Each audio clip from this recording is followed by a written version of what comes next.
देखो individual assessment आप लोगों ने कल देखा था, आज बात एचयूएफ असेसमेंट की आ रही है।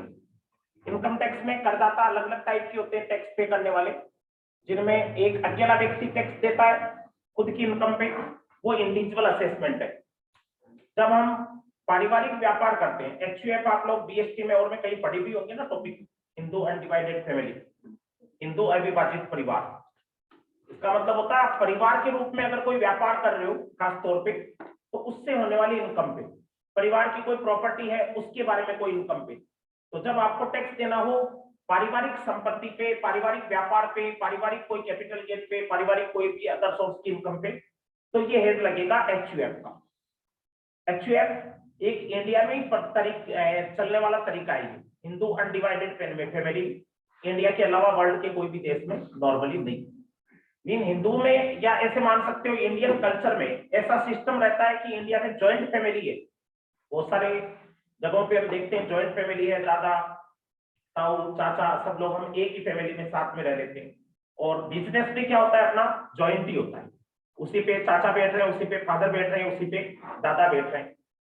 और ज्यादातर डिसीजन जो होते हैं वो परिवार का मुखिया भी कौन होता है अपने परिवार में, किसी को कहने की जरूरत ही नहीं होती। अपने परिवार का जो हेड होता है वो जनरली सबसे ज्यादा एज वाला है, या जो अपने परिवार का सबसे बुजुर्ग व्यक्ति है उसी को हम क्या मान लेते हैं, ऑटोमेटिक हेड मानते हैं। होता है कि नहीं होता है? जब तक दादा जिंदा रहते हैं तब तक दादाजी को, ग्रैंडपा को अपने हेड मानते हैं, फैमिली का, बिजनेस का, सब चीजों का। अगर उनकी डेथ हो गई तो अपने, अगर फादर से बड़े ताऊ हैं कोई, तो उनको हेड मान लिया जाता है ना ऑटोमेटिक।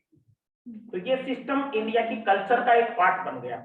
ये कोई कानून में नहीं बंधा हुआ, पहले से ही चलता आ रहा है। वैसे तो हिंदू लॉ है, धर्म का कानून है हिंदू लॉ ने, पुराने धार्मिक ग्रंथ, लेकिन देखा जाए तो ये बहुत पुराने समय से चलता आ रहा है। आपके है क्या किसी के, आपके जैसे जो पढ़ रहे हो इनमें से किसी की कि सर हमारी फैमिली बिजनेस है, इसमें हम जॉइंट में है, पापा ताऊ जॉइंट में, जो जॉइंट फैमिली में रहते हो वो बता दो सिर्फ, जिनके पापा और पापा के साथ उनके भाई लोग भी रहते हैं। दो तीन ऑनलाइन में भी बता रहे हैं।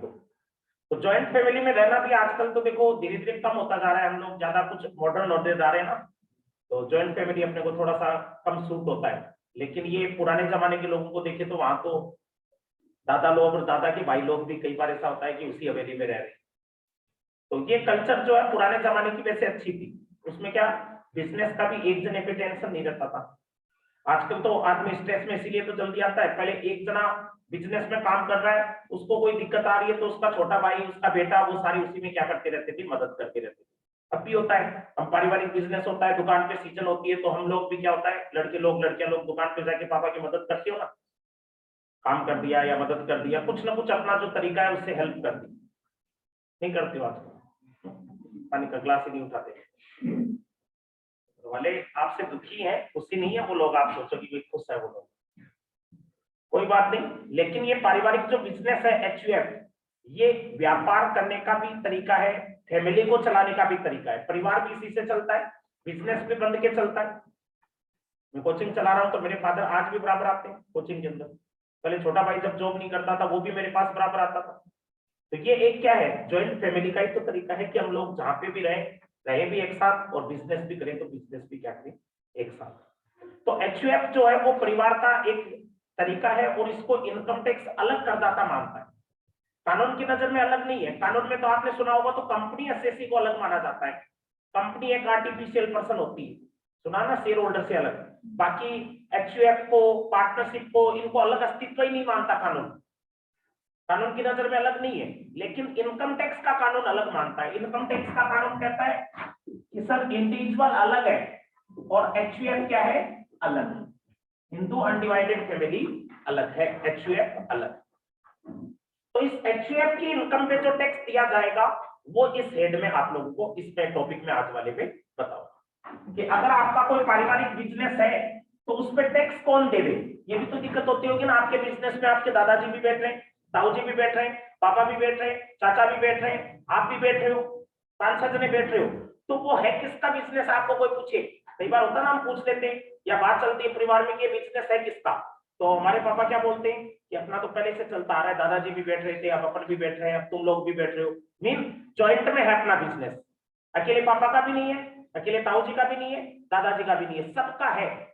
एक तरह से देखा जाए तो पार्टनरशिप किसी टीचर हो गई, लेकिन इनडायरेक्टली ये भी है कि वो परिवार में अपने आप अंडरस्टैंडिंग से बनाए। पार्टनरशिप के लिए तो एग्रीमेंट होना जरूरी होता है, पार्टनरशिप के लिए तो क्या चाहिए, एग्रीमेंट। लेकिन क्या इसमें कोई एग्रीमेंट बनता है क्या, नहीं, एचयूएफ में कोई एग्रीमेंट की जरूरत नहीं होती। हम जन्म से अपने परिवार के सदस्य, और जन्म से ही अपना हिस्सा भी बन गया उसमें परिवार में। लड़कों का ही नहीं, आजकल लड़कियों का भी हिस्सा है परिवार में। परिवार का बिजनेस, परिवार की प्रॉपर्टी, परिवार का धन, सब में आपका हिस्सा भी है। आपका दो परिवारों में हिस्सा है उनका, एक तो अभी और एक दूसरा घर जो भी आपको मिलेगा उसमें भी हिस्सा है। तो ये एक हिंदू परिवार के अंदर ये जो दोनों तरीके से आपको हिस्सा दिया गया है, इसमें कोई भी एग्रीमेंट नहीं छुपा हुआ, कुछ भी नहीं है, ऑटोमेटिक। इसको बोलते हैं बाई स्टेटस, अपने पद से या जन्म से ही हम क्या बन जाते हैं, अपनी प्रॉपर्टी में हिस्सेदार बन जाते हैं। बिजनेस जो चलता है उसकी कमाई जो होती है परिवार के संयुक्त बिजनेस की, उसमें भी सब सदस्यों का बराबर हिस्सा होता है। हालांकि मिलता नहीं है हमें, परिवार में इनकम होती है तो उससे परिवार में बढ़ता थोड़ी। आप जॉइंट में चलते हो तो जॉइंट में कोई ये थोड़ी कि पापा का, ताऊ का, चाचा का, आपका सबका बराबर हिस्सा देते हैं, ज्यादा देता नहीं है। लेकिन खर्चा तो उसी में से होता है ना, घर का बिजनेस चल रहा है उसी में से घर का खर्च चलता है, जो बचत होती है उसको वो इन्वेस्ट भी करते रहते हैं। यानी डिसीजन एक जने का चलता रहता है, बाकी कमाई है किसकी, वो सबकी है, सबकी जॉइंट में कमाई, सब लोगों का उसमें बराबर हिस्सा है। पार्टनरशिप में तो फिर भी कम ज्यादा हो जाता है, एचयूएफ में सबका हिस्सा भी क्या होता है, बराबर। तो इस एचयूएफ को लेकर के हम बेसिक बातें पढ़ेंगे, ज्यादा बड़ी बातें इसमें है ही नहीं, तो बेसिक बातें पढ़ेंगे। एचयूएफ को आपको एक बात तो बता दूं मैं, एचयूएफ जब करदाता के तौर पे बात करें तो इंडिविजुअल के अलावा बाकी सब करो जितने भी एसएससी आएंगे उनके 4 हेड से ही इनकम हो सकती है, 5 हेड से इनकम नहीं होती। 4 हेड कौन कौन से हो सकते हैं, सैलरी हेड कभी नहीं आएगा, क्योंकि सैलरी इंडिविजुअल को ही मिलती है, नौकरी खाली एक व्यक्ति कर सकता है, कोई पारिवारिक नौकरी नहीं होती कि परिवार नौकरी कर रहा है। आगे फर्म पढ़ोगे, कंपनी पढ़ोगे, एओपी पढ़ोगे, वो नौकरियां नहीं करते, नौकरी सिर्फ कौन करता है, इंडिविजुअल। तो अब यहाँ पे जो हेड आएंगे एचयूएफ में 4 हेड कौन कौन से हो सकते हैं, हाउस प्रॉपर्टी हो सकता है, पीजीबीपी हो सकता है, परिवार की कोई संपत्ति बेचने से कैपिटल गेन हो सकता है, और अदर सोर्स हो सकता है। तो ये 4 इनकम परिवार से हो सकती है, house property, PGBP, capital gain और अदर सोर्स। कौन सी इनकम नहीं होती, सैलरी की इनकम, ठीक है ना। तो एक चीज तो स्टार्ट में आप लोग ये ध्यान रखना। दूसरी बात है, कुछ आपको मैं देखो परिवार के बारे में अपनी पुरानी हिस्ट्री थोड़ी सी मैं बता रहा हूं आप लोगों को, तो वो लोग आप लोग उस चीज को भी ध्यान देना। देखो क्या लिखा हुआ है, द टर्म, आपको मैं जो नए नोट्स हैं उनमें से आप लोगों को मैं दे रहा हूं, आप लोग पीडीएफ एक बार चेक करना, और अगर बुक में नया नोट्स है तो आप बुक में से देख लेना। क्या लिखा हुआ है देखो, the term Hindu undivided family has not been defined in the income tax act. ये एचयूएफ क्या होता है, इसकी डेफिनेशन ये कह रहा है नहीं दी गई। The term HUF has not been defined, HUF जो उसको डिफाइन नहीं किया हुआ इनकम टैक्स एक्ट में, but it is treated as a separate entity. लेकिन इसको कानून अलग जरूर मान रहा है, इनकम टैक्स में इसको सेपरेट एंटिटी माना गया है। The term Hindu undivided family is not defined, इसको डिफाइन नहीं किया हुआ इनकम टैक्स एक्ट में, but it is treated as separate entity. लेकिन इसको कानून क्या मान रहा है, अलग, सेपरेट एंटिटी। कौन सा कानून, इनकम टैक्स का कानून, ये सेपरेट एंटिटी मानी गई है। और person under section 2 clause 31 of the income tax act, income tax की धारा 231 जो शुरुआत में आप पहले चैप्टर में पढ़ते हो, पर्सन की डेफिनेशन, इनकम टैक्स में किस किस को पर्सन माना जाता है, इंडिविजुअल भी आता है वहां, एचयूएफ भी आता है, फ्रम भी आती है, एओपी, बीवाई। तो वहां इनकम टैक्स के अंदर ये कह रहा है सेक्शन 231 में इसको अलग असेसी माना गया है for the purpose of assessment under the act. Income tax का असेसमेंट करने के लिए कानून की नजर में अलग असेसी है। अंडर हिंदू लॉ, अब यहाँ पे जगह जगह हिंदू लॉ की बात करेगा, क्योंकि हिंदू के लिए कौन सा धर्म लागू होता है, हिंदू लॉ, मुस्लिम के लिए मोहम्मदन लॉ बना हुआ है। तो वैसे ही under Hindu law an HUF is a family, Hindu law के अनुसार परिभाषा दे रहा है, क्योंकि इनकम टैक्स में डेफिनेशन नहीं दी हुई। इनकम टैक्स ये जरूर कह रहा है कि आप अलग करदाता हो, लेकिन डिफाइन नहीं किया हुआ। तो ये क्या कर रहा है, अंडर हिंदू लॉ के तहत an HUF is a family, HUF उस फैमिली को कहेंगे, HUF is a family which consists of all person। HUF वो फैमिली है जिसमें कंसिस्ट, शामिल किया जाता है, किसको शामिल किया जाता है, ये कह रहा है which consists of all person, जिसमें सारे लोगों को शामिल किया जाता है, of all person lineally descended, lineally में सीधे क्रम में, linear डिसेंडेंट, डिसेंडेंट का मीन एक ही पीढ़ी से, जिनको क्या बोलते हैं अनुवंशक, या अपने एक ही पीढ़ी से पैदा हुए लोगों अंडर ए कॉमन एंसेस्टर, और जिनका एंसेस्टर, एंसेस्टर बोलते हैं पूर्वज, अपने पूर्वज जो है वो हमारे क्या हो, कॉमन हो, एक ही मीन एक ही जने से पैदा हुई संतानें, वो सब क्या मानी जाती है, HUF, and include their wife, और HUF के डेफिनेशन में कौन आएगा, साथ ही साथ उनकी वाइफ भी आएगी, एंड अनमेरिड डॉटर, और कौन आएगी, अनमेरिड डॉटर जिनकी शादी की। हालांकि ये थोड़ा सा चेंज हुआ है अभी, अनमेरिड के साथ मेरिड डॉटर भी आजकल आने लगी, ये पहले की डेफिनेशन बता रहा है हिंदू लोग। तो हिंदू लोग के अकॉर्डिंग कौन शामिल है परिवार में, परिवार में एक तरह इंक्लूड है वो सारे person linearly descended from a common ancestor, जो एक ही कॉमन एंसेस्टर से जो पैदा हुए।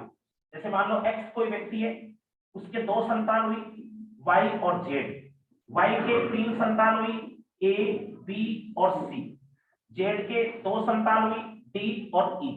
तो ये सब क्या माने जाएंगे, ये सब फैमिली HUF माने जाएंगे, ये सब एक ही एंसेस्टर से पैदा हुए ना, इनके भी और चलते रहते हैं वंश। आप कभी पूछना अपने दादाजी को उनके दादाजी के बारे में और में, तो अपने ये पीढ़ी दर पीढ़ी साथ चलता है। तो इसमें सारे पर्सन आ जाते हैं जो लीनियरली असेंडेंट हो from a common ancestor and include their wife, और इन सबकी वाइफ आ गई, और अनमेरिड डॉटर भी एक कानून में परिवार का सदस्य है।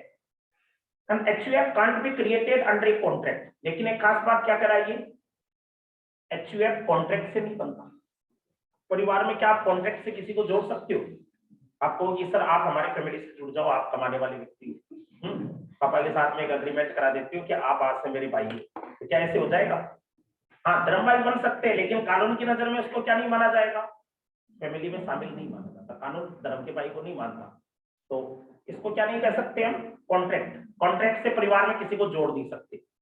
And HUF can't be created by a contract and it is created automatically, बल्कि ये कैसे क्रिएट होता है, ये करा ऑटोमेटिकली। ऑटोमेटिक कैसे होता है,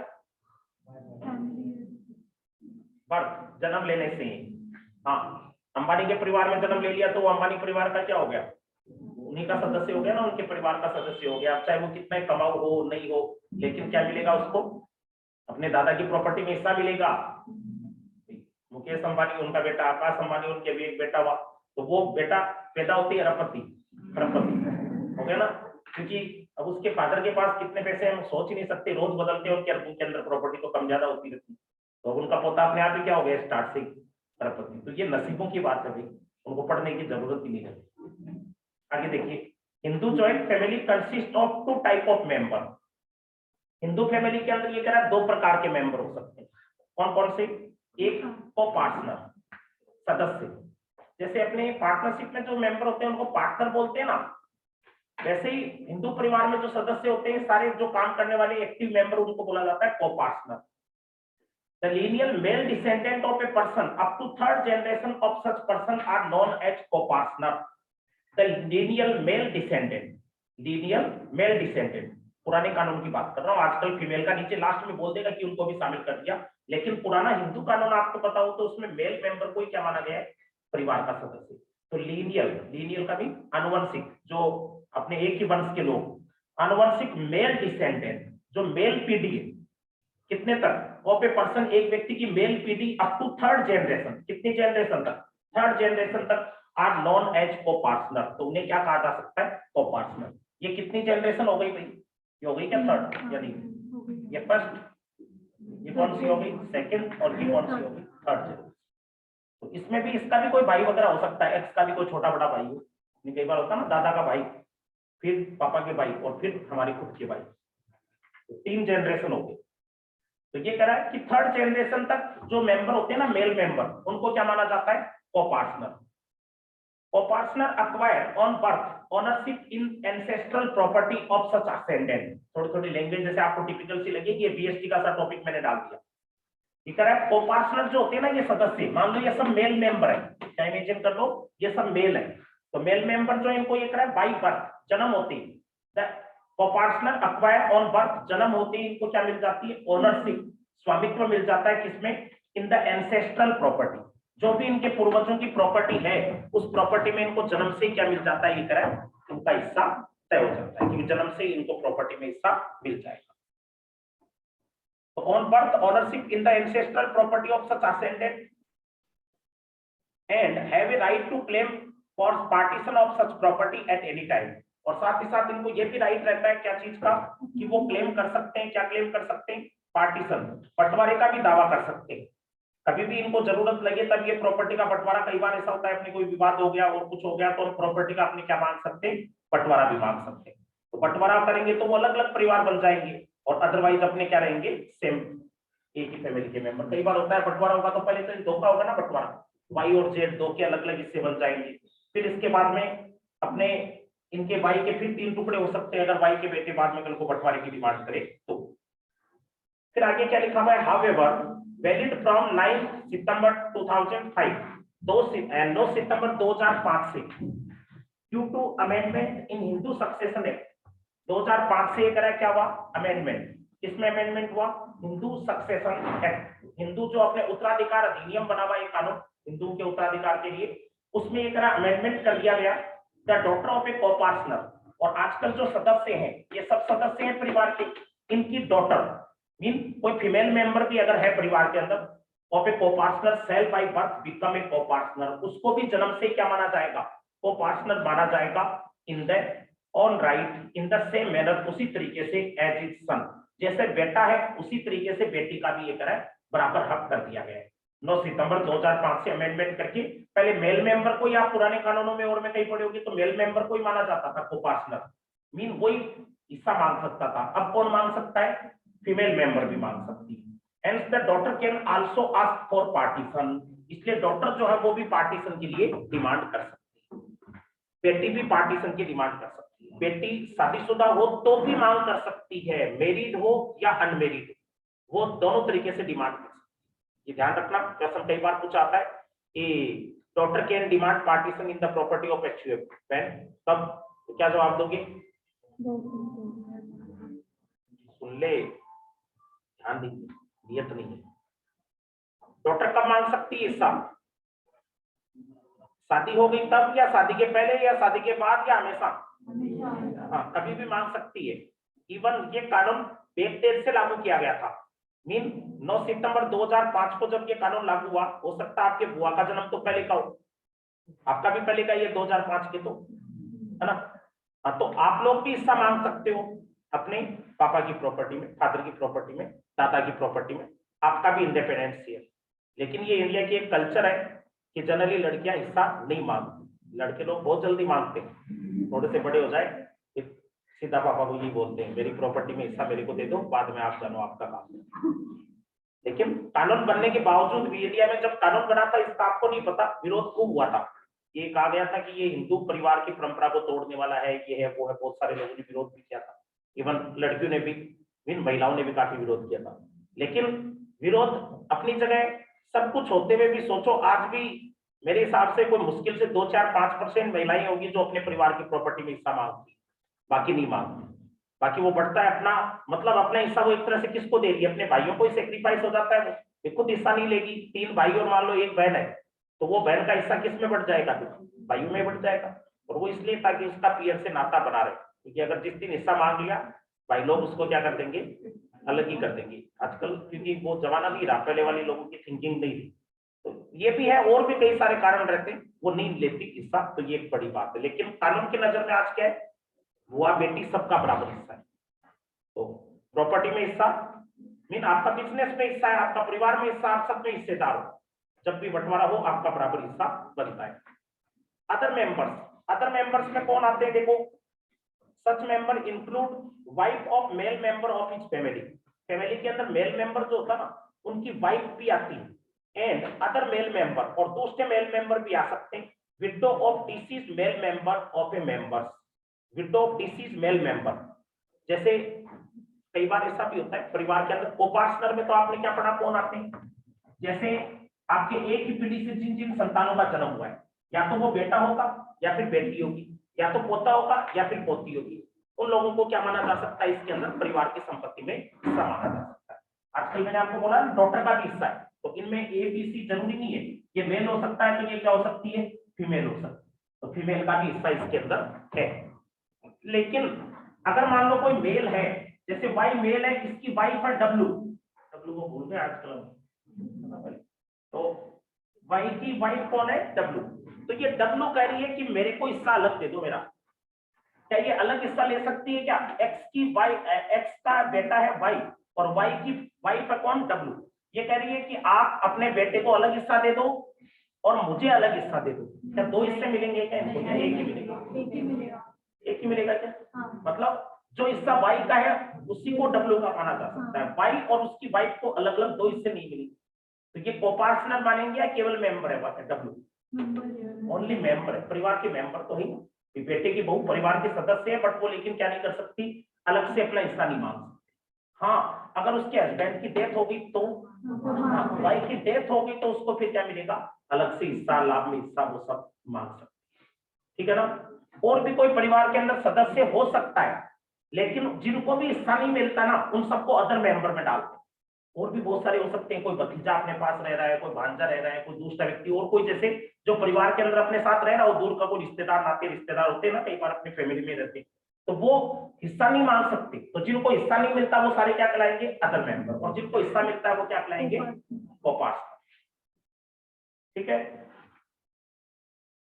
कोई डाउट हो तो बोलो। अब हिंदू लॉ की स्कूल आ रही है, तो schools of Hindu law. School का मीन स्कूल नहीं होता, कई जगह स्कूल का क्या होता है? विचारधारा, थ्योरी, अप्रोच। कि हिंदू लॉ जो है वो दो अलग अलग प्रकार की अप्रोच की बात करता है। दो अलग अलग प्रकार की इंडिया में विचारधारा चलती है, ये कई बार पूछी भी जाती है, ध्यान रखना। कौन कौन सी दो विचारधारा चलती है?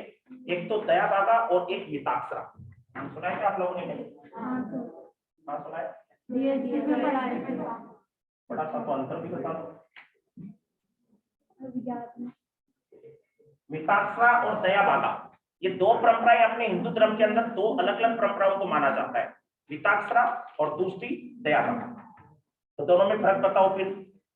वेस्ट बंगाल और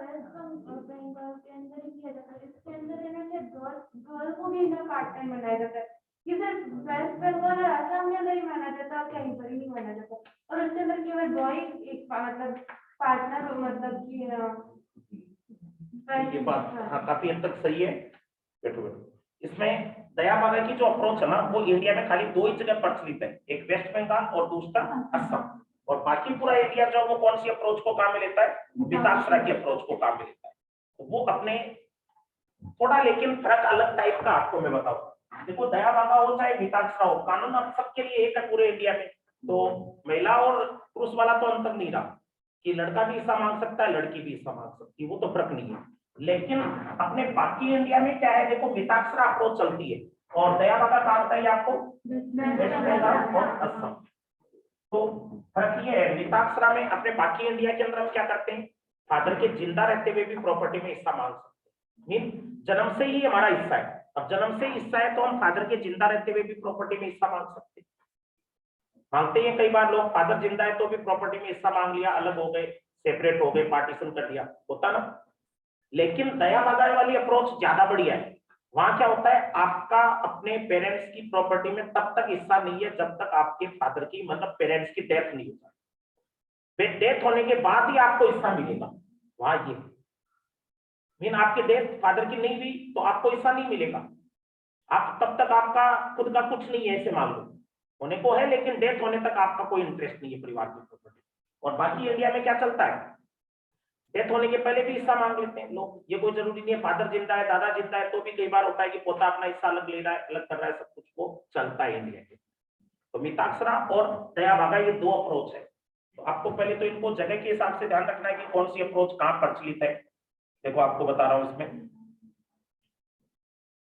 क्या कर रहा है। Mitakshara school apply to all of India. Mitakshara school जो है वो पूरे इंडिया पे लागू होती है except the state of West Bengal and Assam. Mitakshara की जो अप्रोच है वो कह रहा है वेस्ट बंगाल और असम को छोड़ के बाकी पूरे इंडिया पे लागू होती है मिताक्षरा वाली को। और दूसरी दया भागा की अप्रोच फिर ऑटोमेटिक समझ जाइए कहाँ लागू होगी। दया भागा की अप्रोच जो है वो वेस्ट बंगाल और असम में लागू होगी। ठीक है, आप लोगों को दोनों बातें ध्यान रखना।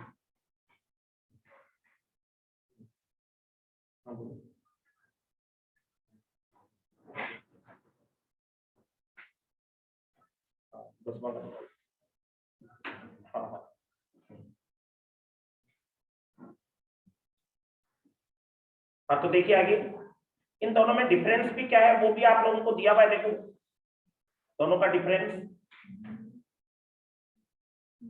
मिताक्षरा जो है वो तो एक है वेस्ट बंगाल और असम के अलावा बाकी इंडिया पे लागू होती है, और ये दया भागा वाली अप्रोच जो है वो अपने कहाँ लागू होती है, सिर्फ 2 ही जगह पे लागू होगी, वेस्ट बंगाल और Assam. Dayabhaga school apply to the state of West Bengal and Assam. Difference between the two school is as under. दोनों के बीच में डिफरेंस भी दिया हुआ है। Foundation in the Mitakshara school the foundation of coparcenary is laid down. Mitakshara वाली जो स्कूल पहले वाली जो विचारधारा है ना पूरे इंडिया में जो चलती है बाकी में, ये क्या कहती है, पहले इसमें ये कहा जाता है कोपार्सनी इज लेड डाउन, कि एक परिवार में हिस्सेदार बन गया तब when a child is born to Mitakshara father. जैसे एक बच्चे का जन्म होता है, चाहे लड़का हो चाहे लड़की हो, वो जन्म से क्या बन गया, कोपार्सना, जन्म से उसका हिस्सा है, when a child is born under the Dayabhaga school. जबकि दया भागा स्कूल में क्या होता है, दूसरे वाली जो असम बंगाल में चलती है ना, वो दया भागा स्कूल में क्या है, the foundation of a coparcenary is laid. इसमें जो सदस्यता होती है वो उसकी नींव तक पड़ती है on the death of father, जब फादर की क्या हो जाए, डेथ हो जाए, लिविंग एज सर्वाइवर वन और मोर सन, और जब उसके एक या एक से ज्यादा बेटे क्या हो, जिंदा हो।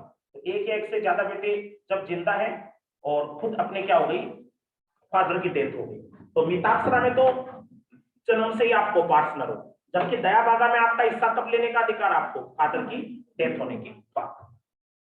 राइट टू इंटरेस्ट में भी वही बात लिखी हुई है, राइट टू पार्टीशन, बंटवारे का अधिकार कब है, कब हम बंटवारा मांग सकते हैं, जन्म से या बाद में। तो पहले वाले मिताक्षरा के अंदर ये क्या करा है, मिताक्षरा सन, मिताक्षरा वाली जो पहले वाली अप्रोच है, इसमें बेटा जो है इन whom the interest in family property is vested by birth। पहले वाली जो अप्रोच है इसमें the interest in family property, family की जो प्रॉपर्टी है उसमें इंटरेस्ट जो होता है इज वेस्टेड। वो इंटरेस्ट कब से रहता है, ये करा है बाई बर्थ। पहले वाली में तो जन्म से ही आपका हिस्सा बन गया, मिताक्षरा वाली में ऑल अलोंग पजेस ए राइट, और आपको ये अधिकार रहता है टू डिमांड पार्टीशन, कि आप कभी भी पार्टीशन मांग सकते हो पहले वाले में। एक दया भागा सन, जबकि दूसरे वाली अप्रोच जो होती है ना दया भागा, उसमें क्या होता है, the other hand acquire so interest, acquire no interest, उसको कोई हित नहीं मिलता in the family property, family की प्रॉपर्टी में कोई हित नहीं मिलता, कब, बाई बर्थ, जन्म से हित नहीं मिलता, and consequently has no right to demand partition, और इसलिए वो डिमांड करने का अधिकार नहीं रखता एचयूएफ की प्रॉपर्टी में फ्रॉम हिज फादर, अपने फादर से वो डिमांड नहीं कर सकता। कब कर सकता है फिर वो डिमांड, दया भागा फादर की डेथ की।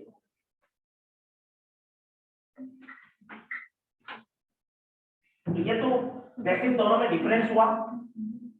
अब देखिए नीचे टेक्स्ट के लिहाज से बात अब शुरू हो रही है। अभी तक जो आप पढ़ रहे थे बेसिक, आपको मैं बता रहा था एचयूएफ का नॉलेज।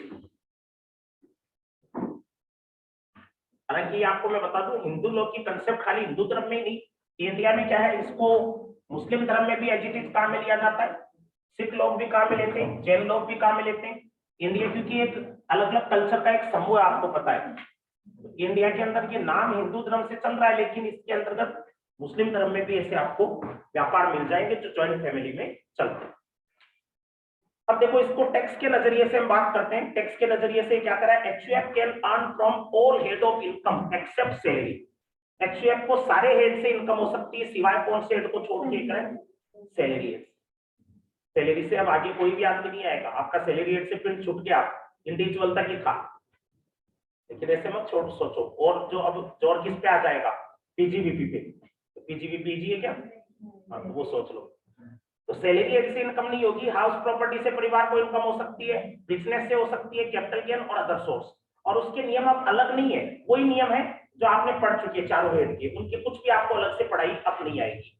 बस वो 4 हेड से कमा सकता है, और उसको लेकर के कुछ स्पेशल बातें जो वो आ रही है। Following points are to be considered while calculating the income of HUF. HUF की इनकम को लेकर के आपको कुछ बातें जो ध्यान रखनी है वो देखिए। अब आपके पुराने नोट्स में भी आ जाएगी ये बात, बुक में भी आप देख सकते हो, बुक में भी ये बातें होगी।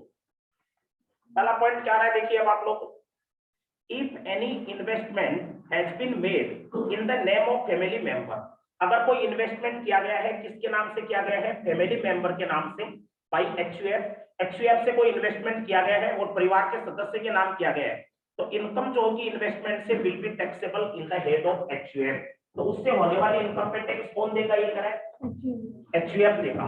ये क्या चीज आ रही है वो आपको देखो बताऊं, एचयूएफ का कोई पैसा और वो इन्वेस्ट किया जा रहा है किसी फैमिली मेंबर के नाम से। ये क्या हो सकता है, जैसे मान लो परिवार के पास 5 लाख रुपया इन्वेस्ट करने को है, जैसे मान लो हम परिवार के अंदर व्यापार कर रहे हैं, ज्वाइंट में ताऊ पापा दादा सब साथ में रह रहे हैं, बिजनेस में 5 लाख रुपए इकट्ठे हो गए, वो बैंक में एफडी कराने का सोच रहे हैं, दादा कह रहे हैं कि एफडी करा देते हैं, या कोई शेयर खरीद लेते हैं कोई कंपनी के, इन्वेस्टमेंट कर देते हैं, कहीं कोई डिबेंचर खरीद लेते हैं, कोई बॉन्ड खरीद लेते हैं, कुछ भी इन्वेस्ट करना है, इन्वेस्टमेंट करना है, तो वहां एचयूएफ नहीं चलता। कानून की नजर में एचयूएफ का और कहीं अस्तित्व नहीं है, सिर्फ कहा है इनकम टैक्स की नजर में।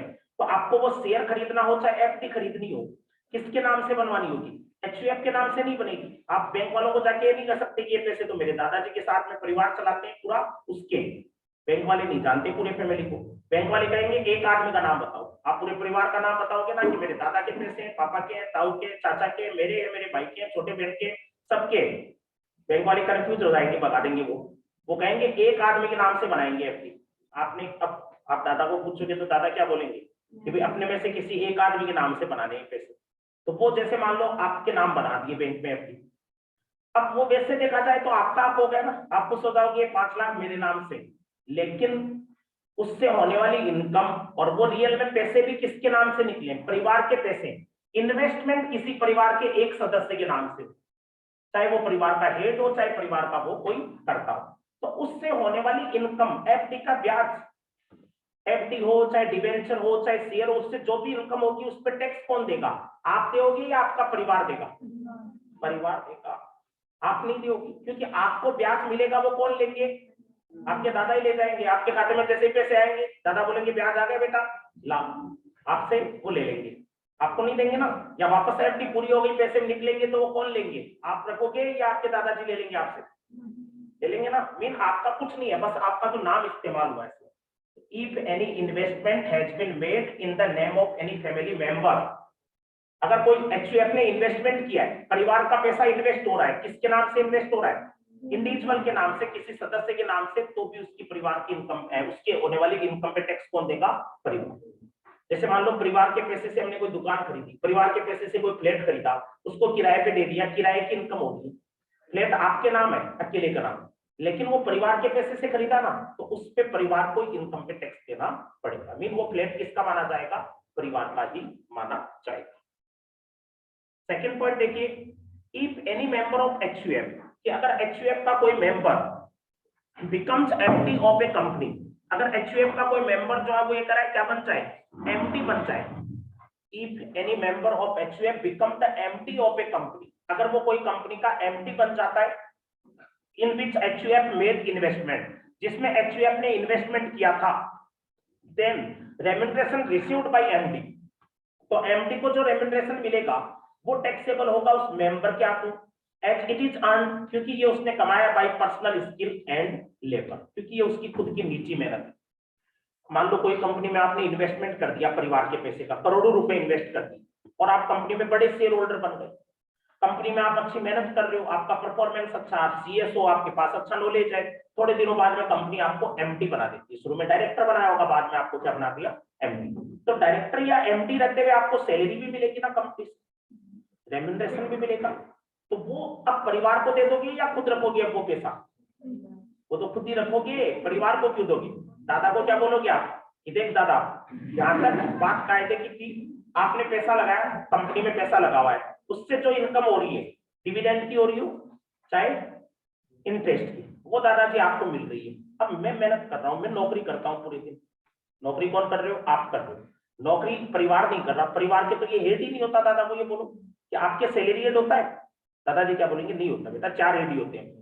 तो आप उनको बोलो कि फिर मैं नौकरी कर रहा हूँ, मेरी इनकम सैलरी की है, अब सैलरी हेड में टैक्स लगाओ, बताओ आपके है क्या सैलरी हेड? दादा को पूछो कि परिवार के अंदर है क्या सैलरी हेड? नहीं है ना। क्यों? क्योंकि आपने मेहनत करके आप एमडी बने हो, डायरेक्टर बने हो, आपकी सैलरी पे आप टैक्स दोगे, ये परिवार के हाथों में नहीं।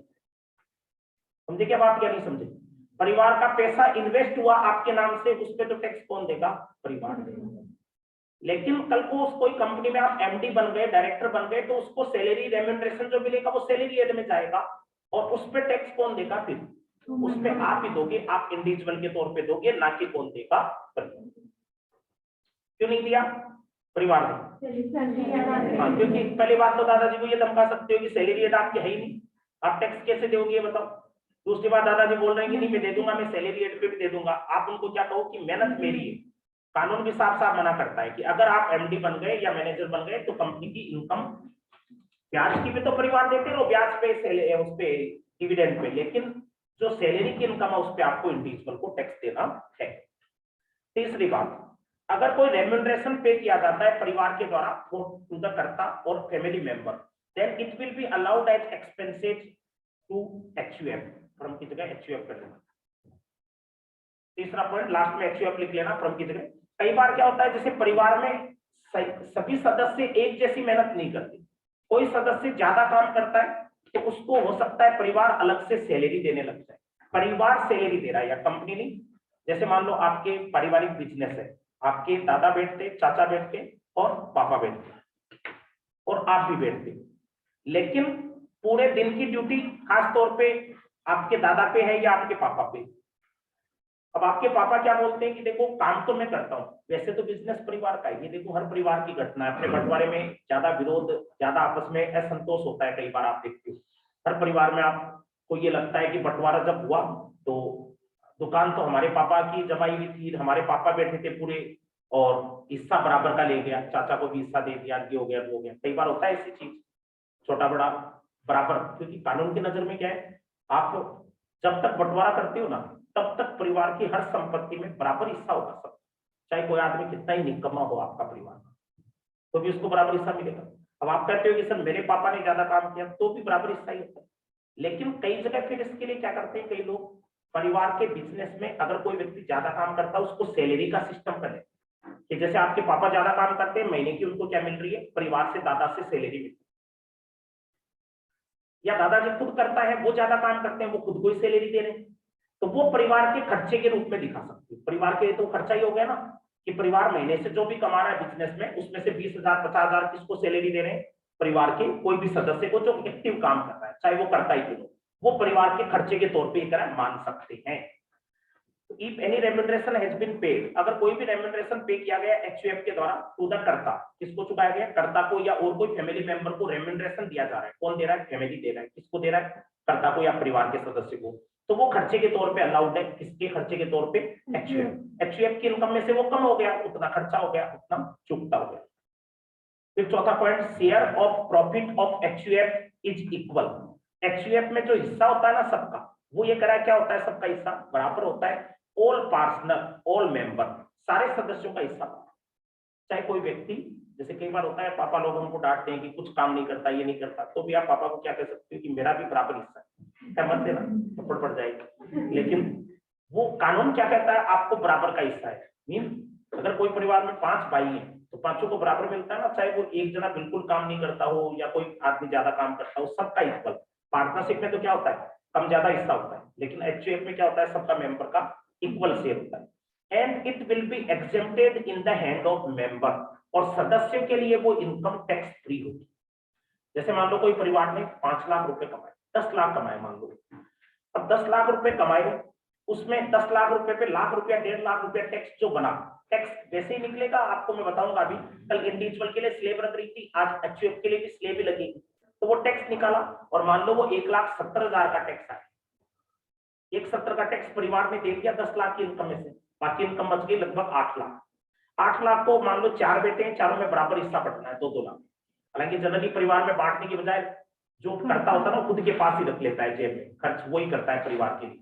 लेकिन अगर बढ़ता 2-2 लाख तो क्या उन सदस्यों को फिर से टैक्स देना पड़ेगा क्या, परिवार से जो हिस्सा मिलता है। Share in profit of HUF always exempted, ये एक लाइन अलग से ऊपर आप और लिख लो, share in profit of HUF, share in profit of HUF, share in profit of HUF is exempted, share in profit of HUF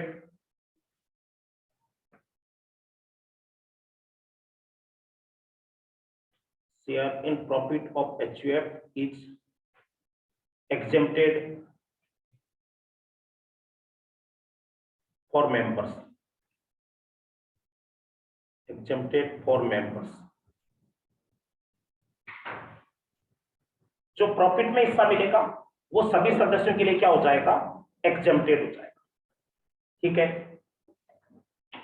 इनकी एग्जेम्प्टेड का ध्यान रखना। टैक्स कौन दे दिया? परिवार दे दिया। तो अब इस पे दोबारा टैक्स किसको नहीं देना? आप मेंबर्स को नहीं देना। आप अपने अपने इससे फ्री है, आपको दोबारा नहीं देना। अब देखिए एचयूएफ का असेसमेंट जो होता है वो आपको अगर मैं बात करूं तो एचयूएफ के असेसमेंट के वो 4 हेड चलते हैं। कौन कौन सा हेड चलता होगा? हाउस प्रॉपर्टी की इनकम जितने भी परिवार होगी, पीजीबीपी की इनकम जितने भी परिवार होगी, कैपिटल गेन की इनकम जितने भी परिवार को होगी, कोई चीज बेची है परिवार की, कोई जमीन है, कोई और कुछ है, अदर सोर्स की इनकम। मान लीजिए आपके दादा ने आपके नाम से एक लॉटरी की टिकट खरीदी 500 रुपए, नाम किसका लिखा हुआ है? आपका। और वो लॉटरी जो है आपके लग गई, उसमें आपने 5 लाख की 10 लाख की कोई कार जीती, कौन ले जाएगा वो पैसे? नाम आपका जरूर हो रहा है लेकिन सारी इनकम किसकी है? वो परिवार की, आपकी नहीं है कुछ भी। क्योंकि वो पैसा किसने दिया? 500 रुपया दादाजी ने भी अपनी जेब में से नहीं दिया, परिवार के पैसे में से दिया। मीन परिवार का पैसा जहां पे भी खर्च होता है, नाम आपका हो चाहे वो इनकम किसकी होगी? परिवार की होगी। तो वो लॉटरी कौन जीता? फिर दादाजी भी नहीं जीते, आप भी नहीं जीते, जीता कौन? वो परिवार। टैक्स कौन देगा? परिवार देगा सोर्सेस। तो ये 4 हेड ही होंगे परिवार के, और इन चारों हेड के टोटल को क्या बोलेंगे? जीटीआई। अब जीटीआई में से आपको जाना होगा कुछ डिडक्शंस भी मिलती है, लेकिन डिडक्शन सारी एचयूएफ के लिए नहीं आई। डिडक्शंस कौन सी आपने पढ़ी थी जो एचयूएफ को मिलती है? यानी कि डिडक्शन जो एचयूएफ को मिलने वाली चैप्टर 6A में कुछ के नाम लिखे हुए होंगे, जैसे 80C में कुछ डिडक्शंस मिलती है, जहां जहां स्टार लगा हुआ था 80C, 80CCC, 80CCD वो नहीं आई थी। फिर कौन सी आई थी? 80D, फिर 80DD, फिर 80DDP, फिर 80E नहीं आई, 80EA, 80EEB, 80G, ये तो सबके लिए आई 80G। फिर 80GG, डबल जी नहीं आई इंडिविजुअल के लिए, 80GGA सबके लिए, 80GGB नहीं वो कंपनी के लिए, 80GGC आई थी, 80JJA, डबल जे डबल नहीं आई, डबल जे डबल इसके लिए आई थी। ये तो जिसको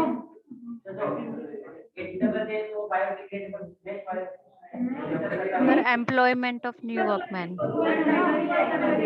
double J A biodegradable waste, ये तो मिलती थी सबको। डबल जे डबल भी सबको जो ऑडिट कराते हो, लेकिन आई तो सबके लिए थी ना। हाँ, और 80JJA के बाद में 80QQB RRB वो 80TTA और 80TTB भी नहीं आई और 80U भी नहीं आई। 80IA वाली होती है लेकिन वो अपने ज्यादा यूज में नहीं है। तो ये मेन डिडक्शन है जो आप किसको दे सकते हो? एक एचयूएफ को दे सकते हो। हाँ, कोई भूल से नहीं लिखी हुई हो वो एक अलग बात, आप नोट कर लेना, चाहे कोई सी अगर नहीं लिखी हुई हो। अब टैक्स की बात करें, अगर एचयूएफ को बड़ा टॉपिक नहीं है, मैंने जितना बता रहा हूँ वो भी ज्यादा बता रहा हूँ, आपको ही बता दूं क्योंकि नोट्स पुराने आप देखोगे तो छोटा दिया हुआ ना इसका टॉपिक, तो मैंने ऑलरेडी इसका एक्सप्लेनेशन आपको ज्यादा कर रहा हूँ। तो देखो अब टैक्स की रेट की बात करें तो ये डिडक्शन सारी बैठा दोगे तो क्या आ गई? इनकम बचेगी, टैक्सेबल इनकम आ गई। अब इस पर टैक्स निकलेगा तो टैक्स की रेट हमेशा एचयूएफ के लिए एक ही स्लैब लगती है, कौन सी? 2.5 लाख। इसमें आप ये मत कहना कि मेरे दादाजी तो सर 80 साल से बूढ़े हो गए, इसमें कर्ता की एज पे डिपेंड ही नहीं करता, इसमें हमेशा एक ही स्लैब रेट लगेगी 2.5 लाख, और 2.5 लाख से 5 लाख तक 5%, 5 लाख से 10 लाख तक 20%, और फिर 10 लाख से भी अब हो तो 20%। लेकिन सुनिए ध्यान से,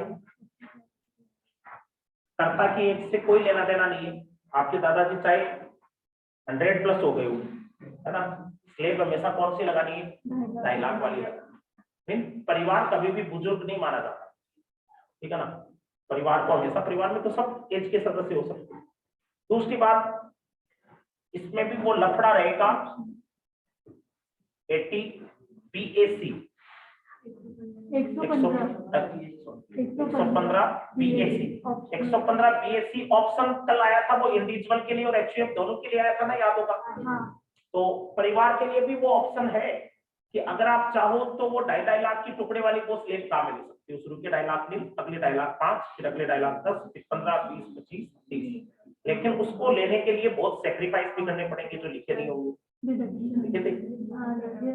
देखूंगा मैं भी देख, जो लिखे वो याद भी करने, खाली लिखने से पाठ नहीं पड़ता। कल आप पूछे थे ना तेरे को, याद नहीं हुए? आज तो होगा ही नहीं, आज भी 2 दिन रेगुलर आ गया, उसकी कागज की बात। हाँ, तो क्या बोल रहा था मैं, उसके साथ बहुत सारे सेक्रीफाइस है। सैलरी एड में 4-5 चीजें छोड़नी पड़ती है। कौन कौन सी? एंटरटेनमेंट अलाउंस, एलटीसी, ये सब छोड़ने पड़ते हैं। हाउस प्रॉपर्टी में भी आपको इंटरेस्ट वाली छोड़नी पड़ती है। पीजीबीपी में भी 5-7 चीजें छोड़नी पड़ती है। अदर सोर्स में भी फैमिली पेंशन की छूट है, माइनर चाइल्ड वाली छूट है वो छोड़नी पड़ती है। डिडक्शन की एटीसी वाली, एटीयू तक की सारी छोड़नी पड़ती है, ठीक है ना। तो ऐसी स्थिति है तो आप 80 बीएससी 115 बीएससी काम में ले सकते हो। इसमें भी आप ध्यान रखना, आपको रिबेट मिलेगी क्या? रिबेट 5 लाख से कम इनकम हो तो नहीं मिलेगी। नियम कच्चे हैं अभी। रिबेट सिर्फ किसके लिए आई थी? Resident individual. ये कौन चल रहा है आज? एचयूएफ चल रहा है। तो दिमाग को थोड़ा सा सेंटर में रखो, इंडिविजुअल को मिलेगी, एचयूएफ को नहीं। ये मैं इसलिए पूछ रहा हूँ बार बार, क्योंकि आपको ये चीजें क्या एग्जाम में आपको लगेगा, जो भी नियम आपको कहीं से क्या होते हैं याद आते हैं ना, वो सब लगाते जाते हैं। रिबेट याद आ गई, रिबेट लगा देते हैं। सरचार्ज याद आ गया, सरचार्ज लगा देते हैं।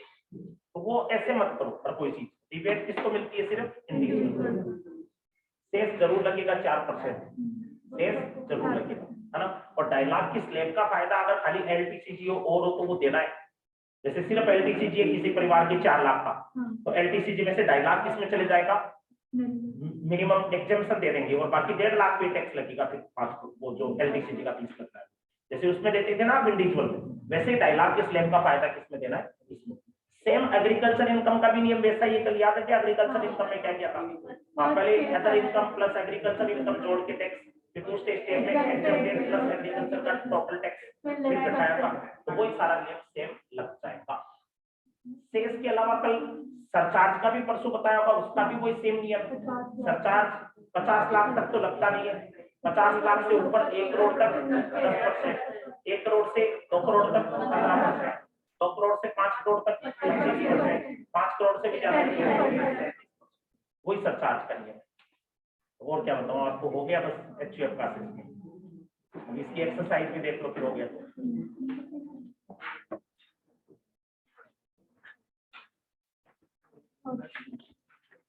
एक्सरसाइज है क्या एचयूएफ की अलग भी देखो। 13.20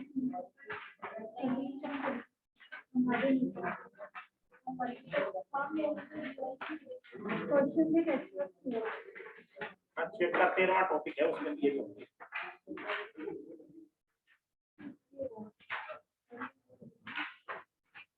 तो 5-4 सवाल हो सकते हैं।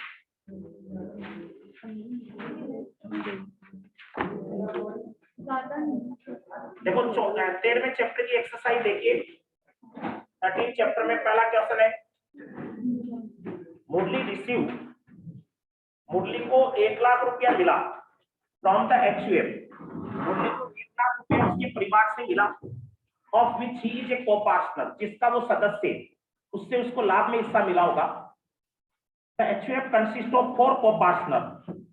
एचयूएफ में 4 सदस्य हैं जिनमें बंटवारा हुआ होगा, इंक्लूडिंग हिज फादर, उसके फादर समेत।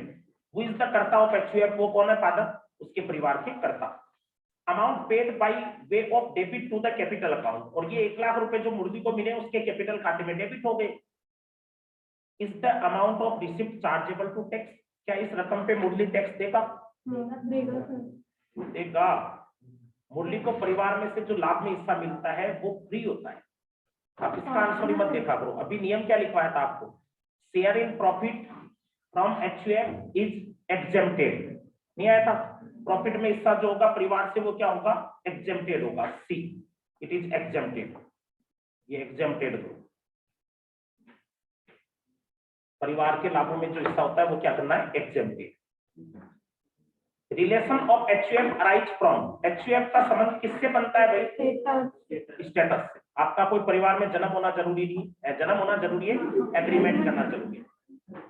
लाला एंड सन्स, थर्ड क्वेश्चन देखिए, Lala and sons HUF carrying on business of food grain agent, जो कोई फूड ग्रेन का बिजनेस चलाते हैं, इज टोटल इनकम, और उसकी टोटल इनकम है 10,25,000। उन्होंने हेल्थ इंश्योरेंस प्रीमियम भी चुकाया 25,000 का, कर्ता का छूट मिलेगी क्या हेल्थ इंश्योरेंस की, 80D 25,000 की दे देना, 10,25,000 में से बचे कितने, 10 लाख। अब 10 लाख पे टैक्स निकालो, देखिए आप लोग कितना आएगा, 10 लाख पे टैक्स फटाफट देखिए कौन निकाल सकता है। अरे सिंपल सोचो, क्या कैलकुलेटर चलाने लग गए, शुरू के डायलॉग फ्री, अगले डायलॉग का 5% रोज निकालते हो, याद नहीं रहेगी, 12,500 हो गए ना पहले तो, 12,500 फिर ऊपर कितने निकले, 5 लाख से ऊपर 5 लाख ही और गए, 10,25,000 में से 25 तो फ्री कर ही दिए ना आपने 80D के, तो 10 लाख पे तो लगाना था टैक्स, तो शुरू के 5 डायलॉग फ्री, अगले डायलॉग पे 12,500 आ गया, अगले 5 लाख का 20% 1 लाख, तो 1,12,500, 4% से 1,17,000। तो ये छोटी मोटी चीजें हैं, वैसे ही बिना कैलकुलेटर सीधा करना शुरू कर लो। कैलकुलेटर से ज्यादा एक्यूरेसी एक बात बताऊं अपनी खुद की रहती है, कैलकुलेटर पे हम लोग ट्रस्ट ही करते हैं, कैलकुलेटर से ज्यादा आजकल कई सारी कंपटीशन में रोड में तो सब में कैलकुलेटर बंदी है, आपको पता होगा, 12 तक भी नहीं था अलाउड। आगे कंपटीशन की जितनी भी बैंक की और की एग्जाम लगती है ना, कंपटीशन की लगती है, तो इन सब में कैलकुलेटर बंद है, और वहां आपको ये दिमाग चलाना ही पड़ता है। फिर वहां ये तो छोटी मोटी चीजें, वहां कैलकुलेशन में डिवाइड भी करना आ जाता है, कई बार अंडर रूट का और का काम भी पड़ जाता है, फिर आप लोगों के तो दिमाग जाम हो जाए। Subject to section provision of section 64 clause 2, any sum received by an individual as a member of HUF from HUF shall be, HUF से एचयूएफ के मेंबर को कोई रकम मिली तो वो क्या होगी, एग्जेम्प्टेड होगी। कितने सवाल है इसके,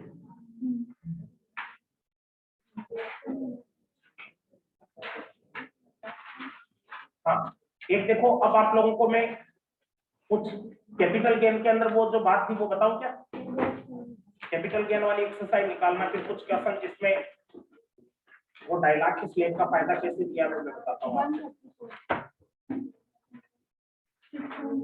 6 चैप्टर है,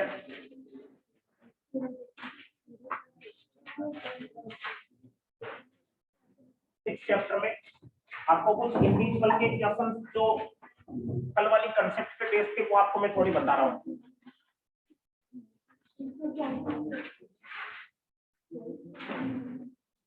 134 क्वेश्चन नंबर निकालो, करवाए हुए हैं पहले की, एक बार थोड़ा सा इनको वापस देख रहे हैं। 134 देखो, इसमें क्या दिया हुआ आपको कि एलटीसीजी हो रखा है कितने का, 5 लाख का, और अदर कोई भी इनकम नहीं है, रेजिडेंट इंडिविजुअल है, आपको टैक्स निकालने को बोला है। तो देखो 5 लाख का सिर्फ एलटीसीजी है, 5 लाख का एलटीसीजी है, इसमें से 2.5 लाख की स्लैब का फायदा दे दे इसको, बताया था ना कल।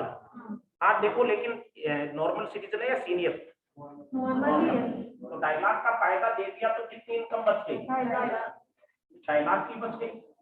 इसमें टैक्स लगाना है कितना परसेंट, 20%, 50,000।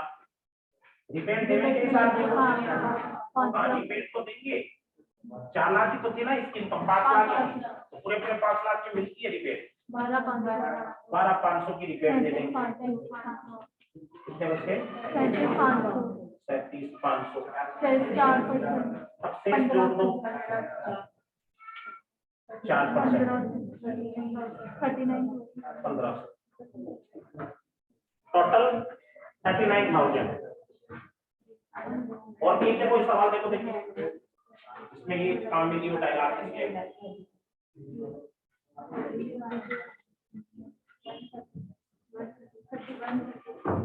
136 है क्या,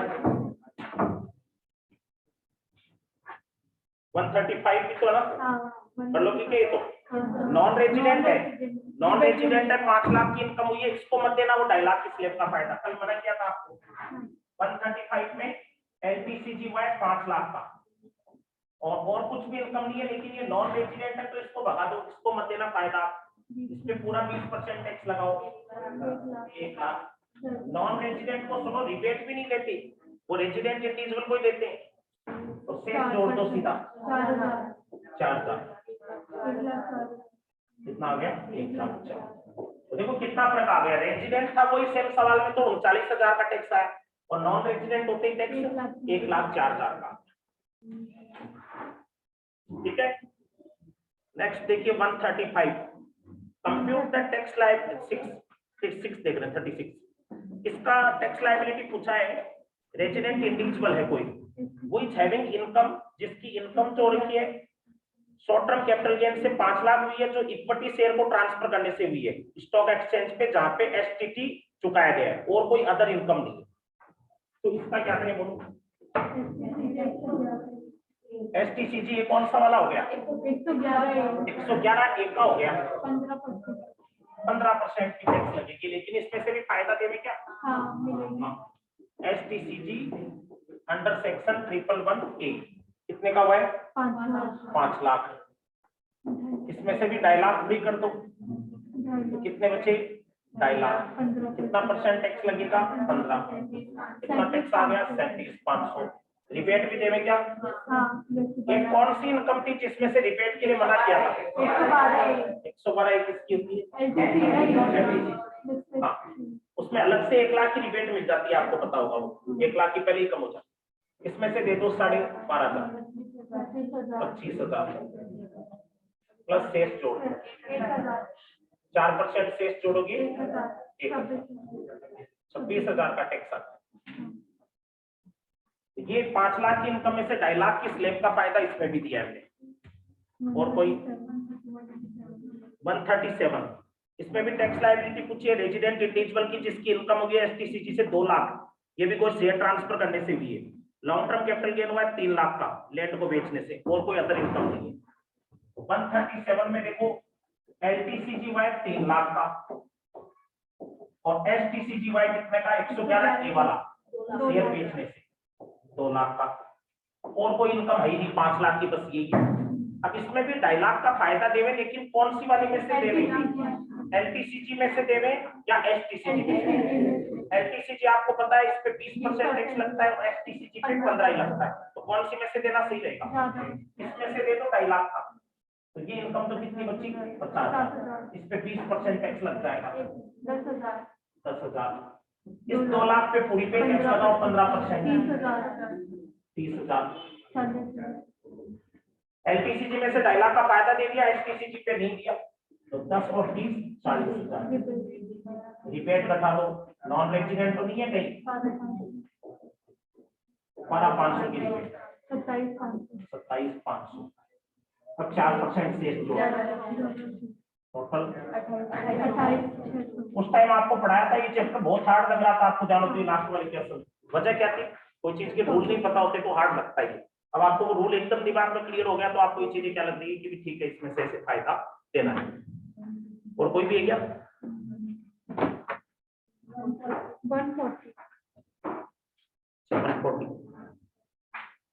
140 क्वेश्चन करवाए नहीं होगा मेरे हिसाब से उसका,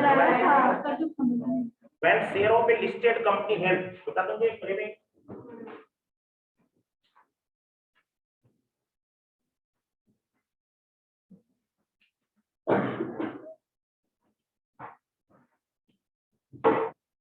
के अंदर देखिए क्या है, share of A listed company held जो 36 मंथ से ज्यादा रखे आर ट्रांसफर्ड प्राइवेटली, और वो प्राइवेटली ट्रांसफर कर रहे हैं कितने में 8 लाख। अब की बात देखो, प्राइवेट ट्रांसफर कर रहे हैं, एक तो होता है शेयर मार्केट से बेचे एसटीटी चुकाए तब तो वो आ जाते हैं 112 111 में आते हैं ना, ये प्राइवेट बेचेंगे तो नहीं आएंगे उसमें, प्राइवेटली बेचे 8 लाख की शेयर बेचे, प्राइवेटली बेचे 36 महीने से ज्यादा रखिए, जिनकी ओरिजिनल कॉस्ट 1 लाख है, इंडेक्स कॉस्ट 2 लाख है, तो टैक्स कितना लगेगा। तो देखो ये नॉर्मल आपको पहले बता दूं, कैपिटल गेन आप सोचो कितना होगा, कैपिटल गेन नॉर्मली हम निकालते हैं तो 8 लाख सेल्स कंसीडरेशन है, उसमें से इंडेक्स कॉस्ट घटाते हालांकि लिस्टेड शेयर होते हैं, स्टॉक एक्सचेंज पे बेचते तो इंडेक्स का फायदा नहीं देते थे, वहां याद हो तो पिछले कैपिटल गेन में ये भी आया था, लिस्टेड शेयर को इंडेक्स स्टॉक एक्सचेंज पे बेचेंगे तो नहीं देते, लेकिन प्राइवेटली सेल किए तो ये वो 112 ए 111 ए वाला मामला बन ही नहीं रहा, नॉर्मल केस बन रहा है। तो नॉर्मल कैपिटल गेन आ रहा है, लॉन्ग टर्म कैपिटल गेन हो गया। तो एलटीसीजी ये 36 महीने से ज्यादा रखी बेचा है, कितने का हो गया 6 लाख। अब टैक्स लगाने को बोला है, 2.5 लाख की स्लैब का फायदा भी देवे ये लॉन्ग टर्म में से, एलटीसीजीवाई कितने का 6 लाख का, 20% टैक्स लगना है, लेकिन क्या कर दें 2.5 लाख का फायदा दे देंगे तो कितने पे टैक्स लगेगा 350। तो आप ध्यान देना, ये एलटीसीजी 112 ए वाला नहीं बना, वो तो शेयर बेचते हैं एसटीटी चुकाते तब बनता, ये नॉर्मल है। तो इसमें 2.5 लाख का फायदा दे दिया और इस पे एलटीसीजी पे नॉर्मल टैक्स कितना लगेगा 20, कितना हो गया 70,000। रिबेट भी देंगे क्या नहीं, 6 लाख की इनकम है, रिबेट नहीं देंगे, शेष जोड़ो सीधा।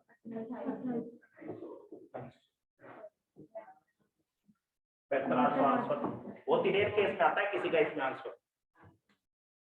आगे हाँ ये क्वेश्चन है इसके टॉपिक।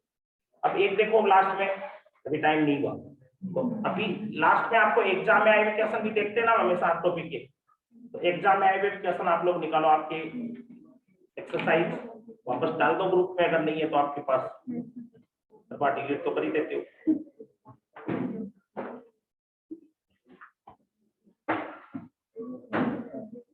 एक्सरसाइज जो आप लोगों को 5 ईयर सॉल्व पेपर को जो दिए हुए हैं ना उनमें देखो,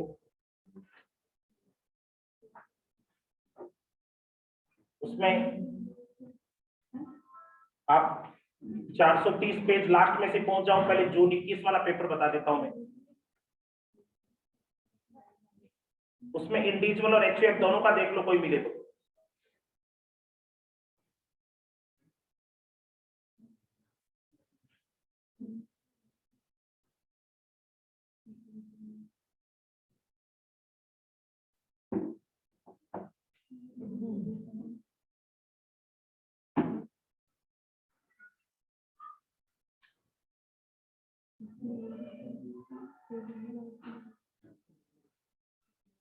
एक 39 क्वेश्चन है जून 21 के पेपर का,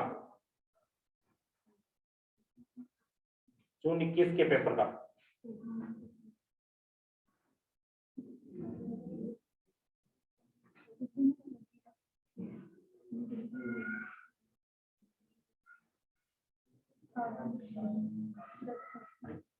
मिला क्या? जून 21, Ram process limited has received rupees, हालांकि कंपनी असेसमेंट का है, 2,10,000 रुपए उसको करने, कार्बन क्रेडिट का है, करने को कर सकते हो, कंपनी असेसमेंट का है, 2,10,000 की कार्बन क्रेडिट से इनकम हुई है, टोटल इनकम उस कंपनी की 16 लाख से कम है। How much is payable as income tax, तो इनकम टैक्स बताइए on the said amount of carbon credit. दोस्तों कार्बन क्रेडिट की इनकम हुई है 2,10,000, कार्बन क्रेडिट पे फिक्स 10% टैक्स लगेगा, ये कंपनी असेस है, वो स्लैब वाला कपड़ा ही नहीं है इसमें, तो 10% टैक्स लगाओ, 2,10,000 का 21,000 और 4% शेष जोड़ देना, 21,840 हो जाता है, 21,840। खाली कार्बन क्रेडिट पे टैक्स पूछा है, कार्बन क्रेडिट की रेट पता होनी चाहिए 10%। सवाल कोई और का है लगता नहीं है मुझे, तो देख लो आप लोग।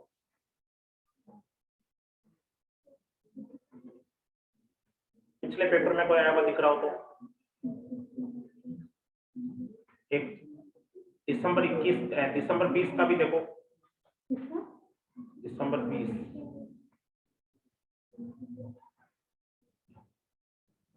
कितने पेज पे था वो?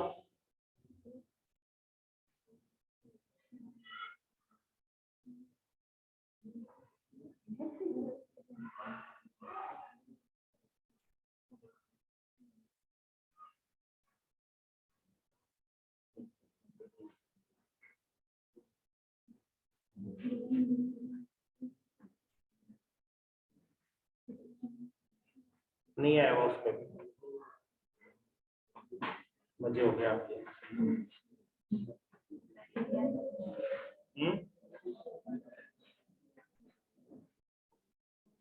कल आप लोगों को इसके आगे नेक्स्ट असेसमेंट चालू हो जाएगा अपने कोऑपरेटिव सोसाइटी का या एओपीपीवाई का। ये सारे टॉपिक याद भी करने आप लोगों को। आज बताएं आज क्या क्या याद करने की चीजें आई है। असेसमेंट में कौन कौन से परिवार के अंदर लोग सदस्य होते हैं, और मिताक्षरा और दयावाग अप्रोच, टैक्स की रेट, डिडक्शन कौन सी मिलती है, सरचार्ज या इसका जो आपको सिस्टम बताया रिबेट मिलेगी या नहीं मिलेगी, वो ये सारी बातें आप लोगों को ध्यान रखनी है।